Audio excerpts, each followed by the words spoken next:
یہ لڑکا مجھے کچھ عجیب نہیں لگا، اتنا تکبر تھا اس کے لہجے میں، اور یہ کیسی شرطیں ہیں کہ چھت پر نہیں جانا؟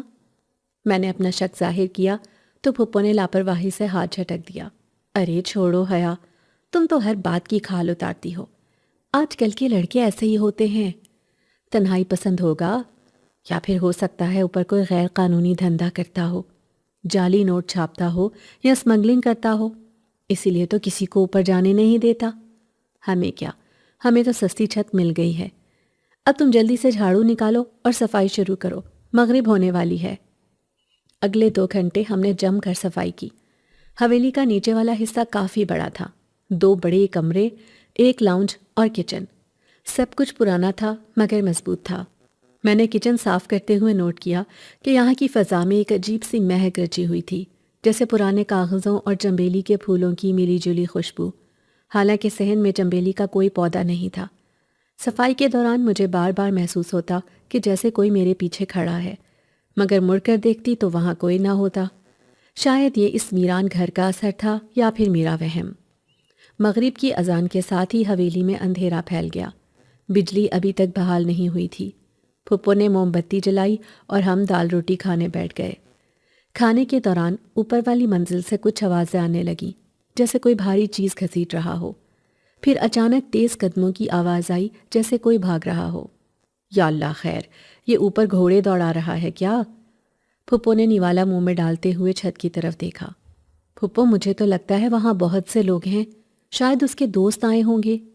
میں نے اندازہ لگایا، مگر قدموں کی آواز ایک دم رک گئی، اور پھر ایک ایسی خاموشی چھا گئی جو شور سے زیادہ خوفناک تھی۔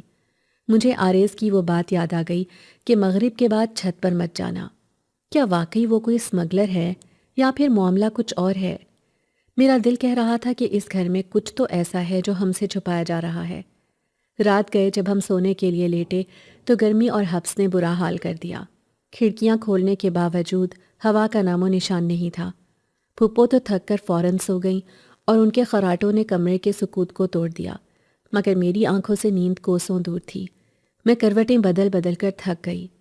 پیاس کی شدت سے حلق کانٹے کی طرح چبھنے لگا تو میں اٹھ کر کچن میں پانی پینے گئی۔ واپسی پر میری نظر صحن کی طرف کھلنے والی کھڑکی پر پڑی۔ باہر چاندنی پھیلی ہوئی تھی اور وہ فوارہ چاند کی روشنی میں اور بھی پراسرار لگ رہا تھا۔ اچانک میری نظر اوپر والی بالکنی پر گئی۔ وہاں آریز کھڑا تھا۔ وہ آسمان کی طرف منہ کیے کچھ بڑبڑا رہا تھا۔ اس کے ہاتھ ہوا میں ایسے حرکت کر رہے تھے جیسے وہ کسی سے بات کر رہا ہو، مگر وہاں اس کے سوا کوئی نہیں تھا۔ میں نے غور کرنے کی کوشش کی کہ شاید وہ فون پر ہو، مگر اس کے ہاتھ خالی تھے۔ مجھے اچانک جھرجھری سی آئی۔ کیا یہ پاگل ہے یا پھر واقعی کسی نادیدہ مخلوق سے محو گفتگو ہے؟ ابھی میں یہ سوچ ہی رہی تھی کہ اس نے ایک دم جھٹکے سے نیچے صحن کی طرف دیکھا۔ حالانکہ میں اندھیرے کمرے میں کھڑکی کی اوٹ میں تھی، مگر مجھے لگا کہ اس کی نظریں سیدھی میرے چہرے پر جمی ہیں۔ میں گھبرا کر پیچھے ہٹی اور جلدی سے اپنے بستر پر آ گری۔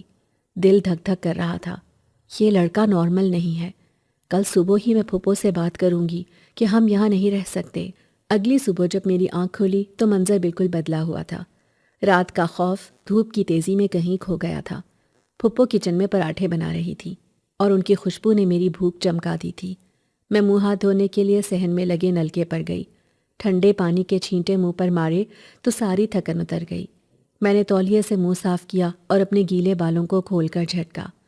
میرے بال گھٹنوں تک آتے تھے اور انہیں سنبھالنا واقعی ایک مشقت تھی، مگر مجھے اپنے بالوں سے عشق تھا۔ ابھی میں بالوں کو سلجھا ہی رہی تھی کہ گیٹ پر دستک ہوئی۔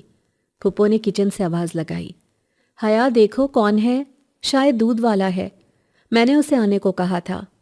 میں نے دوپٹہ سر پر جمایا اور گیٹ کھولا۔ سامنے کوئی دودھ والا نہیں تھا، بلکہ ایک عجیب حلیے والی ماسی کھڑی تھی۔ اس نے بہت سارے منکے پہن رکھے تھے اور اس کی آنکھوں میں گہرا سرما تھا۔ وہ مجھے دیکھتے ہی مسکرائی، مگر اس کی مسکراہٹ میں کوئی گرم جوشی نہیں تھی۔ بی بی جی نئی آئی ہو؟ میں ساتھ والے گھر میں کام کرتی ہوں، سوچا پوچھاؤں کوئی مدد تو نہیں چاہیے؟ اس کا انداز بہت ملنسار تھا، مگر اس کی نظریں بار بار میرے پیچھے صحن اور اوپر والی منزل کا جائزہ لے رہی تھی۔ نہیں شکریہ خالہ، ہم نے صفائی کر لی ہے، آپ کی مہربانی۔ میں نے نرمی سے انکار کیا تو وہ ایک قدم آگے بڑھی اور آواز دھیمی کر کے بولی، ویسے تم لوگوں کی ہمت ہے جو اس گھر میں رہنے آ گئے۔ پچھلے کرایہ دار تو 3 دن بھی نہیں ٹک سکے تھے، کہتے تھے رات کو یہاں رونے کی آوازیں آتی ہیں، اور وہ جو اوپر رہتا ہے نا، وہ تو کبھی دن کے اجالے میں باہر نہیں نکلا۔ لوگ کہتے ہیں وہ کچھ خاص علم جانتا ہے۔ اس نے لفظ خاص پر اتنا زور دیا کہ میری رونگٹے کھڑے ہو گئے۔ خالہ، ہم اللہ پر یقین رکھنے والے لوگ ہیں، ہمیں ان باتوں سے ڈر نہیں لگتا، آپ جائیں اپنا کام کریں۔ میں نے جلدی سے گیٹ بند کرنا چاہا کیونکہ مجھے اس عورت کی باتیں زہر لگ رہی تھیں۔ ابھی میں نے دروازہ بھیڑنے کے لیے ہاتھ بڑھایا ہی تھا کہ ماسی نے جاتے جاتے ایک اور جملہ کسا، بچ کے رہنا بی بی، یہ حویلی انسانوں کو نہیں کھاتی، ان کی خوشیوں کو کھا جاتی ہے۔ اور وہ تیز تیز قدم اٹھاتی ہوئی گلی کے موڑ پر غائب ہو گئی۔ میرا دل خراب ہونے لگا۔ کیوں سب لوگ ہمیں ڈرا رہے ہیں؟ کیا واقعی ہم نے یہاں آ کر غلطی کی ہے؟ میں نے مڑ کر حویلی کی طرف دیکھا جو دھوپ میں چپ چاپ کھڑی تھی۔ بظاہر تو سب کچھ نارمل تھا، مگر ماسی کی بات میرے ذہن میں چپک گئی تھی۔ میں اندر آئی تو پھپھو ناشتہ لگا چکی تھی۔ میں نے انہیں ماسی والی بات نہیں بتائی کیونکہ وہ پہلے ہی وہمی تھیں۔ اگر انہیں بتا دیتی تو وہ ابھی سامان باندھنے کا حکم دے دیتی۔ دوپہر تک گرمی کی شدت میں اضافہ ہو گیا۔ ملتان کی گرمی ویسے بھی مشہور تھی، اور پھر اوپر سے یہ پرانی حویلی جس کی دیواریں شاید گرمی کو اپنے اندر جذب کر لیتی تھیں۔ حبس اتنا تھا کہ سانس لینا دشوار ہو رہا تھا۔ ہمارا یو پی ایس ابھی تک سیٹ نہیں ہوا تھا اور بجلی جانے کا نام لے کر آنے کا نام نہیں لے رہی تھی۔ پھپھو تو گیلی چادر اوڑھ کر لیٹ گئیں، مگر میں پسینے میں شرابور تھی۔ شام کے سائے گہرے ہونے لگے تو حبس مزید بڑھ گیا۔ مجھے آریس کی شرط یاد تھی کہ مغرب کے بعد چھت پر نہیں جانا، مگر گرمی نے میری مت مار دی تھی۔ میں نے سوچا کہ ابھی تو مغرب میں 15-20 منٹ باقی ہیں، کیوں نہ تھوڑی دیر چھت پر جا کر ہوا کھا لوں۔ مالک مکان کو کیسے پتہ چلے گا؟ وہ تو اپنے کمرے میں بند ہوگا۔ میں دبے پاؤں سیڑھیاں چڑھنے لگی۔ میرا دل تیزی سے دھڑک رہا تھا، جیسے میں کوئی چوری کرنے جا رہی ہوں۔ سیڑھیاں چڑھ کر میں چھت پر پہنچی تو وہاں کا منظر حیران کن تھا۔ نیچے سے جو گھر ویران لگتا تھا، اوپر چھت پر لاتعداد پھولوں کے گملے پڑے تھے۔ موتیا اور رات کی رانی کی خوشبو نے میرا استقبال کیا۔ ہوا یہاں واقعی اچھی چل رہی تھی۔ میں نے سکھ کا سانس لیا اور منڈیر کے پاس جا کھڑی ہوئی۔ میرے لمبے بال پسینے کی وجہ سے گردن سے چپک رہے تھے۔ میں نے بے خیالی میں اپنا جوڑا کھول دیا اور بالوں کو ہوا میں لہرا دیا۔ ٹھنڈی ہوا نے جب میرے گیلے بالوں کو چھوا تو مجھے بے پناہ سکون ملا۔ میں آنکھیں بند کر کے ہوا کے لمس کو محسوس کرنے لگی۔ مجھے دنیا و ما فیہا کی خبر نہ رہی۔ اچانک میرے عقب سے ایک سرد اور بھاری آواز آئی، میں نے منع کیا تھا نا؟ میں بری طرح چونکی اور تیزی سے مڑی۔ وہاں اندھیرے میں پودوں کے درمیان آریس کرسی پر بیٹھا تھا۔ میں اسے پہلے دیکھ نہیں پائی تھی کیونکہ وہ سائے میں تھا۔ اس وقت اس کی آنکھیں عجیب سی چمک رہی تھیں، اور وہ مجھے ایسے دیکھ رہا تھا جیسے اس نے زندگی میں پہلی بار کوئی انسان دیکھا ہو۔ میں نے گھبرا کر جلدی سے اپنے بال سمیٹنے کی کوشش کی، مگر وہ اتنے لمبے تھے کہ سنبھالنا مشکل ہو رہا تھا۔ وہ گرمی بہت تھی، لائٹ نہیں ہے نیچے تو۔ میں ہکلا گئی، میری زبان لڑکھڑا رہی تھی۔ میں نے سوچا تھا کہ وہ ڈانٹے گا یا چیخے گا، مگر وہ اپنی جگہ سے اٹھا اور آہستہ آہستہ چلتا ہوا میرے قریب آیا۔ اس کے قریب آنے سے ہوا میں خنکی بڑھ گئی۔ وہ میرے اتنا قریب آ گیا کہ میں اس کے لباس سے اٹھنے والی وہی چنبیلی جیسی خوشبو محسوس کر سکتی تھی۔ وقت کی پابندی کرنا سیکھو حیا۔ اس نے میرا نام لیا تو مجھے جھٹکا لگا۔ اسے میرا نام کیسے پتہ چلا؟ اور اس کا لہجہ؟ اس میں غصہ نہیں تھا بلکہ ایک عجیب سی محویت تھی۔ وہ میرے بکھرے ہوئے بالوں کو دیکھ رہا تھا جو ہوا میں اڑ کر اس کے بازو کو چھو رہے تھے۔ تمہارے یہ بال یہ رات کے اندھیرے سے بھی زیادہ گہرے ہیں، انہیں چھپا کر رکھا کرو، بعض اوقات چیزیں نظر میں آ جاتی ہیں۔ اس کا جملہ اتنا عجیب تھا کہ مجھے سمجھ نہیں آئی کہ وہ تعریف کر رہا ہے یا ڈرا رہا ہے۔ میں شرم اور خوف کے ملے جلے جذبات کے ساتھ پیچھے ہٹی اور بنا کوئی جواب دیے سیڑھیوں کی طرف بھاگی۔ میرا دل سینے سے باہر آنے کو تھا۔ وہ شخص، وہ انسان نہیں لگتا۔ اس کی موجودگی میں جو دباؤ ہے وہ عام نہیں ہے۔ میں ہانپتی ہوئی نیچے آئی تو پھپھو جاگ چکی تھی اور ہاتھ والا پنکھا جل رہی تھی۔ مجھے دیکھ کر وہ حیران ہوئی۔ کہاں سے آ رہی ہو؟ اور سانس کیوں پھولی ہوئی ہے؟ چہرے پر ہوائیاں کیوں اڑ رہی ہیں؟ پھپھو نے مشکوک نظروں سے مجھے دیکھا۔ میں چھت پر گئی تھی ہوا لینے۔ وہاں مالک مکان بیٹھا تھا، اس نے دیکھ لیا۔ میں نے ڈرتے ڈرتے سچ بتا دیا۔ کیا؟ اس منحوس نے تمہیں دیکھ لیا اور تم وہاں بال کھولے کھڑی تھیں؟ پھپھو ایک دم جلال میں آ گئی۔ انہوں نے فوراً اپنی لاٹھی اٹھائی۔ ابھی خبر لیتی ہوں میں اس کی، بڑا آیا اصولوں والا، میری بھتیجی کو گھورتا ہے۔ شرافت نام کی کوئی چیز نہیں ہے آج کل کے لڑکوں میں۔ تم یہیں رکو، میں سیدھا کرتی ہوں اسے۔ پھپھو غصے میں اوپر کی طرف لپکی۔ میں نے انہیں روکنا چاہا مگر وہ سنتی کہاں تھی۔ وہ شیرنی کی طرح سیڑھیاں چڑھ گئیں۔ میں نیچے کھڑی کان لگا کر سننے لگی۔ مجھے ڈر تھا کہ آریز بدتمیزی کرے گا یا گھر سے نکال دے گا، مگر تھوڑی ہی دیر بعد اوپر سے پھپھو کی ڈانٹ ٹپٹ کی آوازیں آنے لگیں اور حیرت انگیز طور پر آریز کی کوئی آواز نہیں آئی۔ 5 منٹ بعد پھپھو فاتحانہ انداز میں نیچے اتری۔ چہرے پر مسکراہٹ اور طمانینت تھی۔ دیکھا، سیدھا کر دیا میں نے اسے۔ میں نے کہا خبردار، جو آئندہ میری بچی کی طرف میلی آنکھ سے دیکھا تو۔ ہم شریف لوگ ہیں، کرایہ دیتے ہیں، کوئی خیرات نہیں لیتے۔ بیچارہ بھیگی بلی بن گیا، سر جھکا کر کھڑا رہا اور آخر میں بولا، معاف کر دیں خالہ جان، آئندہ خیال رکھوں گا۔ پھپھو نے فخر سے بتایا اور چارپائی پر بیٹھ گئیں۔ لیکن پھپھو، وہ تو اتنا سخت مزاج ہے، اتنی آسانی سے کیسے مان گیا؟ مجھے یقین نہیں آ رہا تھا کہ وہ پراسرار اور روبدار شخص پھپھو کی ڈانٹ سن کر چپ رہا۔ ارے یہ سب دکھاوا ہوتا ہے مردوں کا، تھوڑا سا روب ڈالو تو سب ٹھیک ہو جاتے ہیں۔ تم فکر مت کرو، اب وہ تمہاری طرف آنکھ اٹھا کر نہیں دیکھے گا، پھپھو نے اطمینان سے کہا اور پانی پینے لگی۔ مگر میرا دل نہیں مان رہا تھا۔ وہ شخص عام نہیں ہے۔ اس کا وہ جملہ، چیزیں نظر میں آ جاتی ہیں، میرے کانوں میں گونج رہا تھا۔ اور سب سے بڑھ کر یہ کہ جب میں چھت سے نیچے آ رہی تھی تو میں نے پلٹ کر دیکھا تھا، وہ وہیں کھڑا تھا اور مسکرا رہا تھا۔ ایک ایسی مسکراہٹ جو کسی عام انسان کی نہیں ہو سکتی، جیسے اسے کوئی بہت قیمتی کھلونا مل گیا ہو۔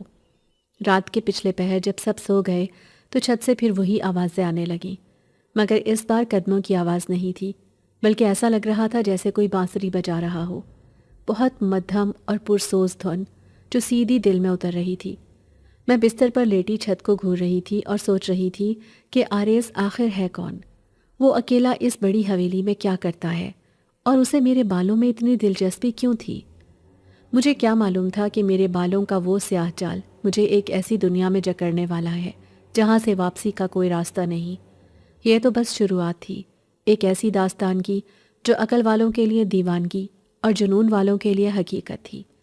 بانسری کی آواز تیز ہوتی گئی اور پھر اچانک رک گئی، جیسے کسی نے سانس روک لی ہو، اور ساتھ ہی میرے کمرے کا دروازہ خود بخود ہلکا سا کھل گیا۔ دروازہ کھلنے کی آواز کے ساتھ ہی میرے دل کی دھڑکن جیسے رک سی گئی۔ میں پھٹی ہوئی آنکھوں سے نیموا دروازے کی طرف دیکھنے لگی، جہاں اندھیرے کے سوا کچھ نہیں تھا۔ بانسری کی وہ پرسوز آواز تھم چکی تھی اور اب صرف میرے کانوں میں سناٹے کی سائیں سائیں گونج رہی تھی۔ مجھے لگا ابھی کوئی لمبا سا سایہ اندر داخل ہوگا یا کوئی بھیانک چہرہ مجھے گھورے گا، مگر وہاں کچھ بھی ظاہر نہیں ہوا سوائے رات کی رانی کی اس شدید خوشبو کے جو ہوا کے جھونکے کے ساتھ میرے کمرے میں در آئی تھی۔ یہ وہی خوشبو تھی جو مجھے اکثر چھت پر آریز کے پاس محسوس ہوتی تھی۔ میں نے کانپتے ہاتھوں سے اپنے سینے پر ہاتھ رکھا اور آیت الکرسی کا ورد کرتے ہوئے بمشکل ہمت مجتمع کی اور بستر سے نیچے اتری۔ میری ٹانگیں لرز رہی تھی، مگر مجھے دروازہ بند کرنا تھا۔ میں دبے پاؤں آگے بڑھی اور باہر جھانک کر دیکھا۔ صحن میں دودھیا چاندنی پھیلی ہوئی تھی اور وہ پرانا فوارہ خاموش کھڑا تھا۔ اوپر والی بالکنی کا دروازہ بند تھا اور وہاں مکمل تاریکی تھی۔ میں نے جلدی سے کنڈی لگائی اور واپس بستر میں گھس گئی۔ میرا ذہن طرح طرح کے وسوسوں کا شکار تھا۔ کیا ہوا نے دروازہ کھولا ہے؟ مگر ہوا تو بند تھی، یا پھر آریز نے اوپر سے کوئی جادو کیا ہے؟ اسی ادھیڑ بن میں نہ جانے کب میری آنکھ لگ گئی، مگر نیند میں بھی مجھے عجیب و غریب خواب دکھائی دیتے رہے، جن میں ایک سفید پوش شہزادہ مجھے کسی گہری کھائی میں گرنے سے بچا رہا تھا۔ اگلی صبح جب میں اٹھی تو سر بھاری تھا۔ کچن میں پھپھو برتن دھو رہی تھیں اور حسب معمول بڑبڑا رہی تھیں کہ اس گھر کی بلیاں بہت ڈھیٹ ہیں، رات کو کچن کا دروازہ کھول کر دودھ پی گئیں۔ میں نے پھپھو کو حقیقت نہیں بتائی کہ وہ بلی نہیں تھی اور نہ ہی کوئی عام واقعہ تھا۔ میں خاموشی سے ناشتہ بنانے لگی۔ دن گزرتا گیا اور شام ہوتے ہی پھر حبس بڑھنے لگا۔ پھپھو اپنی کسی پرانی سہیلی کے گھر ملنے چلی گئیں اور میں گھر میں اکیلی رہ گئی۔ مجھے پودوں کو پانی دینا تھا، اس لیے میں ڈرتے ڈرتے چھت پر چلی گئی۔ میرا ارادہ تھا کہ جلدی سے پانی دے کر نیچے آ جاؤں گی، اس سے پہلے کہ آریز سے سامنا ہو، مگر جیسے ہی میں اوپر پہنچی وہ وہاں پہلے سے موجود تھا۔ وہ منڈیر کے پاس کھڑا ڈوبتے سورج کو دیکھ رہا تھا۔ اس بار اس نے سیاہ کے بجائے سفید کرتا پہن رکھا تھا، جس میں وہ کسی پینٹنگ کا شہزادہ لگ رہا تھا۔ میں الٹے قدموں واپس جانے لگی تو اس نے مڑے بغیر کہا، رک جاؤ حیا، بھاگنے کی ضرورت نہیں ہے، میں تمہیں کھا نہیں جاؤں گا۔ اس کی آواز میں وہی ٹھہراؤ تھا جس نے میرے قدم جکڑ لیے۔ میں ڈر نہیں رہی، بس نیچے کام تھا۔ میں نے جھوٹ بولا اور پانی کا پائپ اٹھا لیا۔ تم جھوٹ بہت صفائی سے بول لیتی ہو۔ کل رات دروازہ کھلا تھا نا؟ اس نے اچانک پوچھا تو میرے ہاتھ سے پائپ چھوٹ گیا۔ آپ کو کیسے پتا؟ میں ہکلائی۔ مجھے اس گھر کی ہر آہٹ کی خبر رہتی ہے۔ وہ ہوا کا جھونکا تھا جو میں نے بھیجا تھا تاکہ تم گھبراہٹ میں کھڑکی بند نہ کر لو۔ حبس بہت تھا۔ وہ اتنے آرام سے کہہ رہا تھا جیسے ہوا پر بھی اس کا کنٹرول ہو۔ میں حیرت سے اسے دیکھنے لگی۔ دھیرے دھیرے میرا خوف کم ہونے لگا، کیونکہ اس کی باتوں میں شرارت نہیں بلکہ ایک عجیب سی اپنائیت تھی۔ آؤ تمہیں کچھ دکھاؤں۔ وہ چلتا ہوا چھت کے دوسرے کونے میں گیا، جہاں مٹی کے ٹوٹے ہوئے گملوں کے درمیان ایک بہت ہی خوبصورت اور عجیب سا پودا رکھا ہوا تھا۔ اس کے پتے عام پتوں سے زیادہ چمکدار تھے اور اس پر ایک سفید پھول کھلا تھا جو روشنی میں چمک رہا تھا۔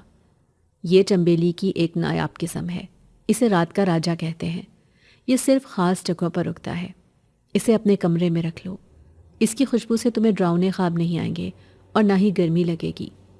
آرز نے وہ گملہ اٹھا کر میری طرف بڑھایا۔ میں نے جھجکتے ہوئے اسے تھام لیا۔ شکریہ، لیکن پھپھو پوچھیں گی کہ کہاں سے آیا تو کیا کہوں گی؟ میں نے معصومیت سے پوچھا۔ کہہ دینا حوالے آئی۔ اس نے پہلی بار مسکراہٹ دبائی۔ اس کی آنکھوں میں جو نیلی چمک تھی وہ اب واضح ہو رہی تھی۔ مجھے لگا کہ ہمارے درمیان ایک انکہی دوستی کا آغاز ہو چکا ہے۔ وہ پراسرار ضرور تھا مگر برا نہیں تھا۔ میں وہ گملہ لے کر نیچے آ گئی اور اسے اپنے کمرے کی کھڑکی میں سجا دیا۔ حیرت انگیز طور پر اس پودے کے رکھنے سے کمرے کا حبس ختم ہو گیا اور ٹھنڈک کا احساس ہونے لگا۔ کچھ دن اسی طرح سکون سے گزر گئے۔ پھپھو اور آریز کے درمیان بھی ایک خاموش سمجھوتا ہو گیا تھا۔ پھپھو جب بھی اسے دیکھتی تو اونچی آواز میں دعائیں دیتی، جیتے رہو بیٹا، کبھی نیچے بھی آ جایا کرو چائے پینے، اور وہ اوپر سے ہی مسکرا کر ہاتھ ہلا دیتا۔ لیکن یہ سکون شاید کسی آنے والے طوفان کا پیش خیمہ تھا۔ اس روز شام کو میں اور پھپھو صحن میں بیٹھے چائے پی رہے تھے کہ اچانک گیٹ کے باہر سے کسی جانور کے منمنانے کی آواز آئی۔ پھپھو نے اٹھ کر گیٹ کھولا تو باہر ایک کالے رنگ کا صحت مند بکرا کھڑا تھا۔ اس کی کھال چمکدار تھی اور گلے میں سرخ رنگ کا پٹا تھا۔ اس کے آگے پیچھے کوئی مالک نہیں تھا۔ ارے حیا دیکھو، کتنا پیارا بکرا ہے، لگتا ہے کسی کا گم گیا ہے یا شاید راستہ بھٹک گیا ہے۔ پھپھو نے اسے پچکارا تو وہ بکرا فوراً دم ہلاتا ہوا اندر آ گیا، جیسے وہ اسی گھر کا منتظر ہو۔ مجھے اسے دیکھتے ہی ایک عجیب سی کراہیت محسوس ہوئی۔ اس کی آنکھیں عام بکروں جیسی نہیں تھیں، بلکہ ان میں ایک زردی مائل خباثت تھی، اور وہ سیدھا اوپر والی بالکنی کی طرف دیکھ رہا تھا۔ پھپھو، اسے باہر نکالیں، یہ مجھے ٹھیک نہیں لگ رہا۔ کسی کا ہوگا تو پولیس والے آ جائیں گے، میں نے ڈرتے ہوئے کہا۔ ارے چپ کر پاگل لڑکی، یہ اللہ کی طرف سے آیا ہے، صدقے کا بکرا لگتا ہے، ہم اسے رات بھر رکھیں گے، صبح مالک مل گیا تو ٹھیک، ورنہ مسجد بھجوا دیں گے، ثواب ملے گا۔ پھپھو نے اسے رسے سے پکڑ کر صحت کے ستون کے ساتھ باندھ دیا۔ میں نے نوٹ کیا کہ جیسے ہی وہ بکرا گھر میں داخل ہوا، وہ چنبیلی کی خوشبو جو فضا میں رچی رہتی تھی ایک دم غائب ہو گئی، اور اس کی جگہ ایک سڑی ہوئی بدبو نے لے لی۔ مغرب ہوتے ہی آریز بالکنی میں آیا۔ اس کی نظر جیسے ہی نیچے بندھے بکرے پر پڑی، اس کے چہرے کا رنگ متغیر ہو گیا۔ وہ غصے اور پریشانی کے عالم میں نیچے جھکا۔ خالہ جان، یہ جانور کہاں سے آیا؟ اسے فوراً باہر نکالیں، فوراً! اس کی آواز میں اتنی گرج تھی کہ بکرا بھی سہم کر پیچھے ہٹا۔ ارے بیٹا، باہر بھٹک رہا تھا، صبح نکال دیں گے، اب رات کو کہاں دھکے کھائے گا بیچارہ؟ پھپھو نے لاپرواہی سے کہا۔ آپ سمجھ نہیں رہیں، یہ جانور نہیں ہے، اسے باہر نکالیں ورنہ بہت نقصان ہوگا، آریز نے سختی سے کہا، مگر پھپھو اپنی ضد کی پکی تھیں۔ انہوں نے صاف انکار کر دیا کہ وہ رات کے وقت جانور کو بے یارو مددگار نہیں چھوڑ سکتی۔ آریز نے بے بسی سے مٹھی بھینچی اور مجھے دیکھا۔ اس کی آنکھوں میں مجھے واضح پیغام نظر آیا، تم نے غلطی کر دی۔ پھر وہ تیزی سے اندر مڑ گیا اور اوپر کا دروازہ زور سے بند کر دیا۔ میرا دل ڈوبنے لگا۔ مجھے یقین تھا کہ آریز بلا وجہ اتنا نہیں گھبرایا. اس بکرے میں ضرور کچھ گڑبڑ ہے. رات گہری ہوئی تو حویلی کا ماحول ڈراؤنا ہو گیا. بجلی غائب تھی اور اوپر ہر طرف اندھیرا تھا. پھپھو صحن میں ہی چارپائی بچھا کر سو گئی کیونکہ اندر گرمی تھی. مگر میں اپنے کمرے میں آ گئی. مجھے وہ بکرا بالکل پسند نہیں تھا. وہ مسلسل اوپر کی طرف منہ اٹھائے عجیب سی آوازیں نکال رہا تھا جیسے کسی کو بلا رہا ہو. میں نے کھڑکی میں دیکھا. اس کی آنکھیں اندھیرے میں انگاروں کی طرح دہک رہی تھیں. اچانک مجھے لگا کہ اس کا سایہ دیوار پر پڑ رہا ہے. وہ بکرے کا نہیں بلکہ کسی انسان کا ہے. ایک بہت بڑا اور بھیانک سایہ. میں نے آنکھیں ملیں تو سایہ نارمل ہو گیا. یہ میرا وہم نہیں ہو سکتا تھا. میرا دل زور زور سے دھڑک رہا تھا. میں نے آیت الکرسی پڑھنا شروع کر دی مگر زبان لڑکھڑا رہی تھی. رات کے 2 بجے کا وقت ہوگا جب اچانک ایک زوردار چیخ کی آواز آئی جس نے در و دیوار ہلا دیے. یہ آواز کسی انسان کی نہیں بلکہ کسی وحشی درندے کی تھی. میں ہڑبڑا کر اٹھی اور کھڑکی سے باہر دیکھا. منظر دیکھ کر میرا خون خشک ہو گیا. وہ بکرا اپنی رسی توڑوا چکا تھا اور اب وہ بکرا نہیں تھا بلکہ اس کی جگہ ایک دھواں نما کالا سایہ تھا جو تیزی سے سیڑھیاں چڑھ رہا تھا. پھپھو گہری نیند میں تھیں اور خراٹے لے رہی تھیں. انہیں کچھ خبر نہیں تھی. اوپر سے چیزوں کے ٹوٹنے اور گرنے کی آوازیں آنے لگیں جیسے وہاں کوئی شدید لڑائی ہو رہی ہو. میں نے سنا آریز چلا رہا تھا، تم یہاں نہیں آ سکتے، یہ میری پناہ گاہ ہے. اور جواب میں ایک بھیانک کہکہا گونجا، میں تجھے ڈھونڈ رہا تھا شہزادے، آج تیری طاقتیں ختم ہو جائیں گی. یہ آواز اتنی کریہ تھی کہ میرے کانوں کے پردے پھٹنے لگے. میرا دماغ سن ہو گیا. آریز مصیبت میں تھا. وہ اکیلا تھا اور شاید کمزور بھی. تبھی مجھے اس کی وہ بات یاد آئی کہ جب تک اس گھر میں انسان موجود ہیں شریر طاقتیں حاوی نہیں ہو سکتی. شاید اسی لیے اس نے ہمیں یہاں رکھا تھا. اسے ہماری یا شاید میری موجودگی کی ضرورت تھی. ایک پل کے لیے میں نے سوچا کہ کمرہ بند کر کے چھپ جاؤں. یہی سب سے محفوظ راستہ تھا. مگر پھر میری نظر اس چمیلی کے پودے پر پڑی جو اس نے مجھے دیا تھا. وہ مرجھا رہا تھا. اس کا مطلب تھا آریز کی زندگی خطرے میں ہے. نہیں، میں اسے مرنے نہیں دے سکتی. وہ میرا محسن ہے. اس نے مجھے گرمی اور خوف سے بچایا تھا. میں نے ایک لمبی سانس لی اور سائڈ ٹیبل پر رکھا ہوا بھاری پیتل کا گلدان اٹھا لیا.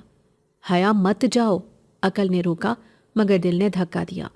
میں دروازہ کھول کر ننگے پاؤں صحن میں آئی. پھپھو ابھی تک سو رہی تھی. میں سیڑھیوں کی طرف بھاگی. میرا ہر قدم منو وزنی ہو رہا تھا جیسے کوئی نادیدہ قوت مجھے روک رہی ہو. سیڑھیاں چڑھتے ہوئے مجھے اوپر سے نیلی اور لال روشنیوں کے جھماکے نظر آ رہے تھے. میں جیسے ہی اوپر والے پورشن کے دروازے تک پہنچی وہ کھلا ہوا تھا اور اندر کا منظر دیکھ کر میری چیخ حلق میں پھنس گئی. آریز فرش پر گھٹنوں کے بل گرا ہوا تھا. اس کے کپڑے پھٹ چکے تھے اور اس کے جسم سے خون رس رہا تھا. اور اس کے سامنے وہی کالا سایہ ایک دیو ہیکل ہیولا بن کر کھڑا تھا جس کے ہاتھ آریز کی گردن کی طرف بڑھ رہے تھے. آریز کی آنکھیں نیم وا تھیں اور وہ بری طرح ہانپ رہا تھا. اس کی نظر مجھ پر پڑی تو اس نے درد سے کراہتے ہوئے ہاتھ کے اشارے سے مجھے بھاگ جانے کو کہا مگر اب واپسی کا راستہ بند ہو چکا تھا. اے لڑکی، تیری موت تجھے یہاں کھینچ لائی ہے. اس سائے نے مڑ کر مجھے دیکھا. اس کا کوئی چہرہ نہیں تھا، بس 2 سرخ غار جیسی آنکھیں تھیں. اس کی آواز سے کمرے کے شیشے تھر تھرانے لگے. میں خوف سے دیوار کے ساتھ چپک گئی مگر میرے ہاتھ میں پکڑا ہوا گلدان اب میری آخری امید تھا. میں جانتی تھی کہ میں ایک کمزور لڑکی ہوں اور وہ ایک طاقتور بلا، مگر مجھے یہ بھی پتا تھا کہ کبھی کبھی ایک چھوٹی سی کنکری بھی پہاڑ گرا سکتی ہے. میں نے اللہ کا نام لیا اور پوری قوت سے وہ گلدان اس سائے کی طرف اچھال دیا. نشانہ پکا تھا یا شاید اللہ کی مدد. گلدان سیدھا سائے کے اس حصے پر لگا جہاں اس کا سر ہونا چاہیے تھا. ایک زوردار دھماکہ ہوا اور وہ سایہ بلبلا اٹھا. اس کی توجہ آریز سے ہٹ کر میری طرف ہو گئی اور یہی وہ لمحہ تھا جس کی آریز کو ضرورت تھی. آریز نے اچانک ایک شیر کی طرح دھاڑ ماری. اس کی آنکھوں سے نیلی آگ کا ایک شعلہ نکلا. اس نے زمین پر ہاتھ مار کر اپنے آپ کو سنبھالا اور کھڑا ہو گیا. اب وہ بیمار اور کمزور لڑکا نہیں لگ رہا تھا بلکہ اس کے پورے وجود سے جلال ٹپک رہا تھا. میری چیز کو ہاتھ مت لگانا خبیث. آریز کی آواز میں اتنی شدت تھی کہ مجھے لگا چھت گر جائے گی. وہ سائے کی طرف لپکا اور میں نے خوف سے آنکھیں بند کر لیں. مجھے نہیں پتا تھا کہ اگلی صبح ہم زندہ ہوں گے یا نہیں، مگر مجھے اتنا اطمینان تھا کہ میں نے اپنی دوستی کا حق ادا کر دیا تھا. کمرے میں نیلی اور سیاہ روشنیوں کا ایک ایسا طوفان برپا تھا جس نے میری آنکھوں کو خیرہ کر دیا تھا. میں نے اپنے بازو آنکھوں کے آگے کر لیے، مگر کانوں میں گونجنے والی دھماکہ خیز آوازیں میرے دل کو دہلا رہی تھیں۔ آریز شیر کی طرح دھاڑتے ہوئے اس سائے پر جھپٹا تھا، مگر وہ کالا ہیولا جسے آریز نے خبیث کہا تھا وہ بھی کم طاقتور نہیں تھا۔ اس نے ہوا میں ایک سیاہ کوڑا لہرایا اور پوری قوت سے آریز کے سینے پر دے مارا۔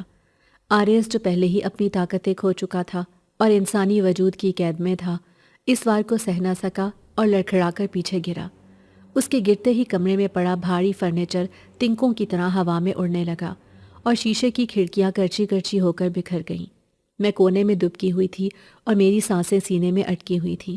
مجھے لگا کہ آریز اب نہیں اٹھ سکے گا، کیونکہ اس کے منہ سے خون کا فوارہ جاری تھا اور اس کی نیلی آنکھیں مدھم پڑ رہی تھیں۔ کمرہ برف کی طرح ٹھنڈا ہو چکا تھا اور مجھے اپنی سانسیں جمتی ہوئی محسوس ہو رہی تھیں۔ موت کا سایہ ہمارے سروں پر ناچ رہا تھا۔ تیری کہانی ختم ہو گئی شہزادے، اب تجھے کوئی نہیں بچا سکتا، نہ تیرا یہ انسانی روپ اور نہ ہی یہ معمولی لڑکی۔ اس کالے سائے نے کہا لگایا جو کسی پرانے کنویں کی گونج جیسا تھا۔ وہ آہستہ آہستہ آریز کی طرف بڑھا۔ اس کے ہاتھ لمبے ہو کر خنجر کی شکل اختیار کر رہے تھے۔ آریز نے اٹھنے کی کوشش کی، مگر اس کے جسم میں جیسے جان ہی نہیں رہی تھی۔ اس نے بے بسی سے میری طرف دیکھا اور اس کی آنکھوں میں ایک خاموش معافی تھی، جیسے وہ کہہ رہا ہو کہ میں تمہیں بچا نہیں سکا۔ نہیں، میرے اندر سے ایک چیخ ابھری۔ میں نے ادھر ادھر دیکھا کہ کوئی اور چیز ملے جسے میں ہتھیار بنا سکوں، مگر میرے پاس کچھ نہیں تھا۔ وہ سایہ آریز کے بالکل سر پر پہنچ چکا تھا اور اپنا خنجر نما ہاتھ ہوا میں بلند کر چکا تھا کہ تبھی سیڑھیوں سے ایک طوفان نمودار ہوا۔ اوئے، خبردار جو میرے کرایہ دار کو ہاتھ لگایا تو۔ یہ آواز کسی اور کی نہیں، میری پھپھو نصرت کی تھی۔ میں نے حیرت سے دروازے کی طرف دیکھا۔ پھپھو وہاں کھڑی تھی اور ان کے ہاتھ میں کوئی تلوار یا بندوق نہیں بلکہ جھاڑو تھا، وہی ناریل کا سخت جھاڑو جسے وہ صحن دھونے کے لیے استعمال کرتی تھی۔ ان کے بالوں میں ابھی تک کلپ لگا ہوا تھا اور وہ نیند کے عالم میں تھی، مگر ان کی آنکھوں میں وہ جلال تھا جو میں نے آج تک نہیں دیکھا۔ پھپھو مت آئیں، یہ جن ہے، میں نے چیخ کر خبردار کرنا چاہا، مگر پھپھو کہاں سننے والی تھی۔ ان کی نظر میں وہ کالا سایہ کوئی جن نہیں بلکہ ایک نقاب پوش چور تھا جو گھر میں ڈاکہ ڈالنے آیا تھا۔ اچھا، تو ہے وہ منحوس جو روز رات کو اوپر دھم دھم کرتا ہے؟ آج میں تیری ٹانگیں توڑ کر ہی دم لوں گی۔ تیری ماں نے تجھے تمیز نہیں سکھائی کہ شریفوں کے گھر میں کیسے آتے ہیں؟ پھپھو نے نعرہ مارا اور جھاڑو فضا میں لہراتے ہوئے سیدھا اس سائے پر پل پڑی۔ میں اور آریز دونوں دنگ رہ گئے۔ وہ سایہ جو ابھی آریز کی جان لینے والا تھا، پھپھو کے اچانک حملے سے بوکھلا گیا۔ یہ کیا بدتمیزی ہے؟ ہٹ جاؤ بڑھیا، ورنہ میں راکھ کر دوں گا۔ سائے نے غرا کر پھپھو کو ڈرانا چاہا، مگر پھپھو نے آؤ دیکھا نہ تاؤ جھاڑو کا بھرپور وار اس کے منہ پر دے مارا اور ساتھ ہی اونچی آواز میں آیت الکرسی پڑھنا شروع کر دی۔ اللہ لا الہ الا ہو الحی القیوم۔ پھپھو کی زبان سے نکلنے والے مقدس الفاظ اور ہاتھ میں موجود جھاڑو کی مار نے وہ اثر دکھایا جو شاید کسی ہتھیار سے بھی نہ ہوتا۔ جیسے ہی آیات کی تلاوت شروع ہوئی، وہ کالا سایہ چیخنے لگا۔ اس کے جسم سے دھواں نکلنا شروع ہو گیا۔ وہ پیچھے ہٹا، مگر پھپھو نے اسے دیوار کے ساتھ لگا لیا اور مسلسل جھاڑو برسا رہی تھی۔ میں نے کہا تھا نا یہ گھر میرا ہے، یہاں میری مرضی چلے گی۔ بڑا آیا ڈرانے والا، نکل، ابھی نکل یہاں سے۔ پھپھو کا ہر وار اس سائے کو کمزور کر رہا تھا۔ آریز نے یہ موقع غنیمت جانا، اسے سنبھلنے کا موقع مل گیا تھا۔ اس نے اپنی آنکھیں بند کیں اور گہرا سانس لیا۔ پھپھو کی تلاوت نے ماحول میں موجود شیطانی اثر کو توڑ دیا تھا اور آریز کی طاقتیں بحال ہونا شروع ہو گئیں۔ آریز اچانک اٹھ کھڑا ہوا۔ اب اس کے جسم سے نیلی روشنی پھوٹ رہی تھی۔ اس نے دونوں ہاتھ آگے بڑھائے اور اپنی ہتھیلیوں سے نیلی آگ کا ایک گولا بنایا۔ ہٹ جائیں خالہ جان، آریز نے گرجدار آواز میں کہا۔ پھپھو نے چونک کر پیچھے دیکھا اور فوراً ایک طرف ہو گئیں۔ آریز نے پوری قوت سے وہ آگ کا گولا اس سائے کے سینے پر مارا۔ ایک زوردار دھماکہ ہوا جیسے آسمانی بجلی گری ہو۔ وہ کالا سایہ ایک خوفناک چیخ کے ساتھ ہوا میں اچھلا اور کھڑکی توڑتا ہوا باہر اندھیرے میں غائب ہو گیا۔ اس کے جاتے ہی کمرے میں پھیلا ہوا دھواں اور بدبو ختم ہو گئی اور وہی چنبیلی کی مہک لوٹ آئی۔ پھپھو نے اطمینان سے جھاڑو جھاڑا اور کمر پر ہاتھ رکھ کر کھڑی ہو گئیں۔ دیکھا حیا، میں نے کہا تھا نا، میرے دم کیے ہوئے جھاڑو کا کمال ہے۔ بھاگ گیا دم دبا کر، شکل سے ہی کوئی چرسی موالی لگ رہا تھا۔ کالے کپڑے پہن کر ڈرا رہا تھا مجھے۔ پھپھو کو ابھی تک یہی لگ رہا تھا کہ وہ کوئی انسان تھا۔ میں نے آریز کی طرف دیکھا جو دیوار کے سہارے کھڑا تھا اور اس کا چہرہ پسینے میں شرابور تھا، مگر اس کے لبوں پر ایک فاتحانہ مسکراہٹ تھی۔ بیٹا تم ٹھیک تو ہو نا؟ کہیں چوٹ تو نہیں لگی؟ پولیس کو فون کروں؟ پھپھو نے فکر مندی سے آریز کے قریب جا کر پوچھا۔ نہیں خالہ جان، پولیس کچھ نہیں کر سکتی۔ آپ نے جو کر دیا وہ تو کوئی فوج بھی نہیں کر سکتی تھی۔ آپ واقعی روحانیت کی لیڈی ڈاکٹر ہیں۔ آریز نے احترام سے سر جھکایا تو پھپھو کا سینہ فخر سے چوڑا ہو گیا۔ چلو شکر ہے جان بچ گئی۔ میں نیچے جا کر دیکھوں وہ بکرا کہاں گیا، کہیں وہ چور اسے بھی ساتھ نہ لے گیا ہو۔ تم آرام کرو، اور حیا تم ذرا اس کے لیے ہلدی والا دودھ بنا لاؤ، بیچارے کو بہت چوٹیں آئی ہیں۔ جاتے جاتے پھپھو رکیں اور مڑ کر بولیں، اور ہاں صبح میں ڈاکٹر سے ٹیٹنس کا ٹیکا بھی لگوا دوں گی۔ لوہے کی راڈ لگی ہے تمہیں، کہیں زہر پھیل نہ جائے۔ ان کی اس سادگی پر آریز نے بے اختیار سر جھکا لیا اور پھپھو نیچے چلی گئی۔ اب کمرے میں صرف میں اور آریز رہ گئے تھے۔ چاندنی ٹوٹی ہوئی کھڑکی سے اندر آ رہی تھی اور آریز کے چہرے کو روشن کر رہی تھی۔ میں آہستہ قدموں سے اس کے قریب گئی۔ میرا دل ابھی تک تیز دھڑک رہا تھا، مگر اب خوف کی جگہ ایک عجیب سے جذبے نے لے لی تھی۔ آپ جن ہیں؟ میں نے دبی آواز میں پوچھا، حالانکہ جواب میرے سامنے تھا۔ اس کی آنکھوں کی نیلی رنگت اب بھی برقرار تھی اور اس کے کانوں کی لو ذرا سی نوکیلی تھی جو عام انسانوں کی نہیں ہوتی۔ ہاں حیا، میں جن زادہ ہوں، پرستان کا ایک معزول شہزادہ۔ مجھے سزا ملی تھی کہ میں زمین پر رہوں اور اپنی طاقتیں استعمال نہ کروں۔ وہ میرا دشمن تھا جو صدیوں سے میری طاق میں تھا۔ میں کمزور تھا، اس لیے مجھے انسانوں کی ضرورت تھی، کیونکہ جس گھر میں انسان سانس لیتے ہیں وہاں بدروحیں آسانی سے نہیں آ سکتیں۔ آریز نے دیوار کے ساتھ ٹیک لگاتے ہوئے سچ اگل دیا۔ پھر اس نے نظر اٹھا کر میری طرف دیکھا۔ لیکن آج تم نے مجھے بچا لیا۔ اگر تم وہ گلدان نہ مارتی اور تمہاری پھپھو وہ مقدس آیات نہ پڑھتی تو آج میری راکھ بھی نہ ملتی۔ تم دونوں نے ایک جن کی جان بچائی ہے۔ مجھے انسانوں سے نفرت تھی، مگر آج تم نے ثابت کر دیا کہ اشرف المخلوقات کا درجہ تمہیں کیوں ملا ہے۔ اس کا لہجہ احسان مندانہ تھا اور مخلص تھا۔ مجھے ڈرنا چاہیے تھا، بھاگ جانا چاہیے تھا، مگر میں وہیں کھڑی رہی۔ مجھے اس میں کوئی وحشت نظر نہیں آئی، بلکہ ایک تنہائی نظر آئی جو شاید میری تنہائی جیسی ہی تھی۔ تو اب کیا ہوگا؟ کیا آپ واپس چلے جائیں گے؟ میرے لہجے میں انجانا سا دکھ تھا۔ مجھے لگا کہ اب جب اسے اپنی طاقت مل گئی ہے تو وہ اپنے دیس لوٹ جائے گا۔ جانا تو چاہیے، میرا قبیلہ مجھے معاف کر دے گا، میری طاقتیں واپس آ چکی ہیں، میں دوبارہ شہزادہ بن سکتا ہوں۔ وہ کہتے کہتے رک گیا اور 2 قدم چل کر میرے بالکل سامنے آ گیا۔ اس نے ہاتھ بڑھا کر ہوا میں لہراتی ہوئی میری ایک لٹ کو چھوا۔ لیکن ایک مسئلہ ہے حیا۔ پرستان کے قانون کے مطابق اگر کوئی جن زادہ کسی انسان کا مکروز ہو جائے یا کسی انسان کی بہادری اس کے دل کو چھو لے تو وہ اس انسان کو چھوڑ کر نہیں جا سکتا، اور تمہارے ان بالوں نے اور تمہاری اس ہمت نے مجھے ہمیشہ کے لیے یہاں باندھ دیا ہے۔ اس کی بات سن کر میرے گال تمتمانے لگے۔ اس نے یہ بات اتنی شدت سے کہی تھی کہ انکار کی گنجائش ہی نہیں بچی تھی۔ اگلی صبح حویلی کا منظر بالکل بدل چکا تھا۔ وہ ویرانی، وہ خوف، وہ سائے سب غائب ہو چکے تھے۔ دھوپ صحن میں پھیلی ہوئی تھی اور حیرت انگیز طور پر صحن میں لگے سوکھے ہوئے پودے ہرے ہو چکے تھے۔ فوارہ جو برسوں سے بند تھا اس میں پانی چل رہا تھا۔ پھپھو صحن میں کرسی ڈالے بیٹھی تھی اور حیرت سے فوارے کو دیکھ رہی تھی۔ ارے حیا، دیکھو تو صحیح، راتوں رات کیا معجزہ ہو گیا۔ لگتا ہے وہ چور کوئی پائپ وائپ ٹھیک کر گیا ہے، یا شاید بارش ہوئی ہے۔ کتنا پیارا موسم ہو گیا ہے۔ پھپھو خوشی سے نہال تھی۔ میں مسکراتی ہوئی کچن میں چائے بنا رہی تھی، تبھی آریز نیچے آیا۔ آج وہ مکمل طور پر ایک انسان لگ رہا تھا۔ سفید شلوار قمیض میں ملبوس، چہرے پر بشاشت اور ہاتھوں میں مٹھائی کا ڈبہ۔ السلام علیکم خالہ جان، اس نے خوش دلی سے سلام کیا۔ وعلیکم السلام۔ ارے جیتے رہو بیٹا، آج تو تم بڑے چمک رہے ہو، لگتا ہے ہلدی والے دودھ نے اثر دکھا دیا۔ پھپھو نے ہنس کر کہا، جی خالہ جان، اور ایک خوشخبری بھی ہے، میرا کاروبار کا مسئلہ حل ہو گیا ہے۔ اب میں کوئی غیر قانونی کام نہیں کروں گا، اور اب میں نے سوچا ہے کہ شرافت کی زندگی گزاروں گا۔ آریز نے معنی خیز نظروں سے میری طرف دیکھا جو کچن کے دروازے میں کھڑی تھی۔ یہ تو بہت اچھی بات ہے، اللہ تمہیں ہدایت دے۔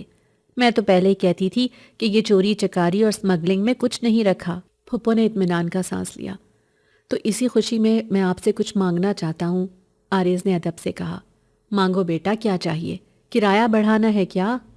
پھپھو نے ماتھے پر بل ڈالے۔ نہیں خالہ جان، کرایہ نہیں، مجھے آپ کی بھتیجی حیا کا ہاتھ چاہیے۔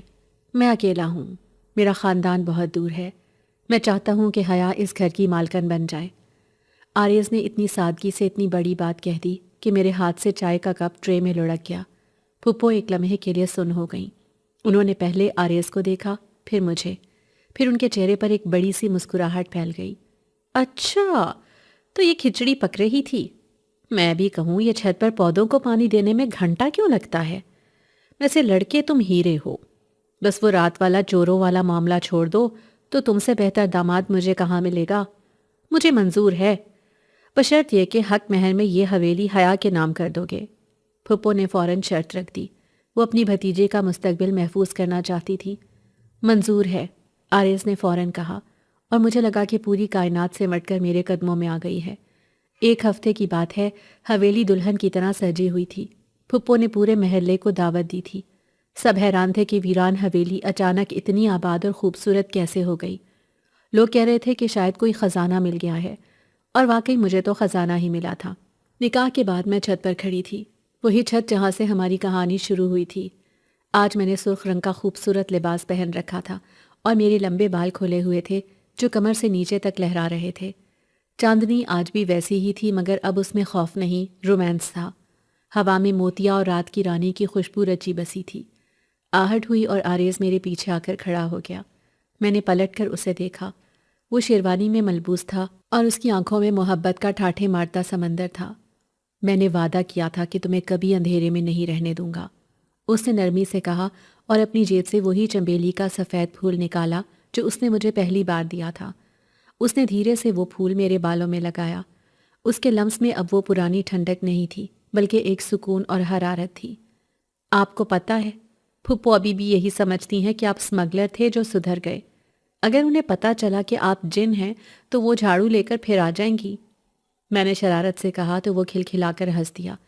اس کی ہنسی میں اب انسانوں جیسی کھنک تھی۔ ڈرتا تو میں بھی تمہاری پھپھو سے ہوں، اس لیے یہ راز ہمارے درمیان ہی رہے گا۔ ویسے بھی اب میں صرف تمہارا شوہر ہوں، جن زادہ بعد میں۔ اس نے میرے ہاتھ اپنے ہاتھوں میں لے لیے۔ حیا، تم نے میرے ویران گھر کو آباد کیا ہے، تم نے مجھے انسانیت کا مطلب سمجھایا ہے۔ میں اپنی 1000 سالہ زندگی تمہارے اس ایک لمحے پر قربان کر سکتا ہوں جب تم نے میرے لیے گلدان اٹھایا تھا۔ اس کی باتوں نے میری آنکھوں میں نمی بھر دی۔ میں نے سر اس کے سینے پر رکھ دیا اور ہم دونوں خاموشی سے چاند کو دیکھنے لگے۔ نیچے صحن میں پھپھو مہمانوں کو فخر سے بتا رہی تھی، لڑکا بہت شریف ہے، بس ذرا دھوپ میں کم نکلتا ہے اس لیے رنگ گورا ہے۔ اور ہم دونوں چھت پر اپنی الگ دنیا میں کھڑے تھے، ایک ایسی دنیا جہاں ایک انسان اور ایک جن کی محبت نے ناممکن کو ممکن کر دکھایا تھا۔ ہوا نے میرے بالوں کو چھیڑا تو آریز نے مسکرا کر کہا، تمہارے ان بالوں کے حصار سے نکلنا اب ناممکن ہے، اور میں جانتی تھی کہ یہ قید ہم دونوں کو عمر بھر کے لیے منظور ہے۔ کہانی یہاں ختم نہیں ہوئی تھی، بلکہ ایک نئے سفر کا آغاز تھا، ایک ایسا سفر جو زمان و مکان کی حدود سے آزاد تھا۔